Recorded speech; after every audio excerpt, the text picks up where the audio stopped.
Hello, good day, guys. Now let's take a look at what we'll be expecting for the day on our New Zealand dollar JPY. So now let's start.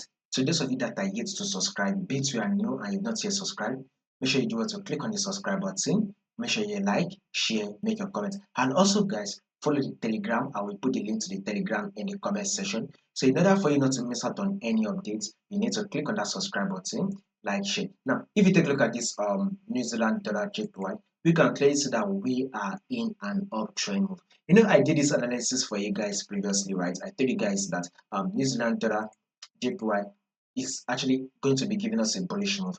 Reason why I said that is that if you go to your daily time frame and you look at your trend, well, you can clearly see that your New Zealand dollar JPY is clearly in an uptrend move, right? So since it is clearly in an uptrend move, we should be expecting market to give us a further movement to the upside. Now that should now take us to the forward time frame, and we can see that this is an high on New Zealand dollar JPY. Then we add an higher low. Then we add a new higher high. And here comes the higher low. Market eventually pushed up to give us a new higher high. And here comes the higher low.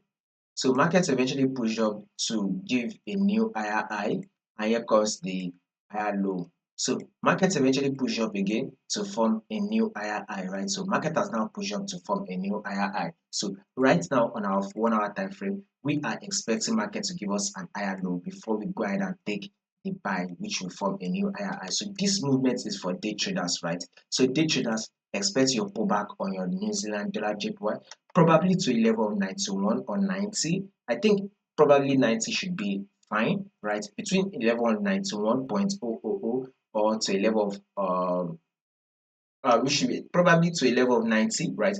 To probably to a level of 90.000 to 91.000 or to a level of 90. Within these two levels, market should pull back. Then you can now go ahead and take your buy that will eventually form a new high. So we are still going bullish on New Zealand dollar JPY. Have that in mind. But a pullback should first be made.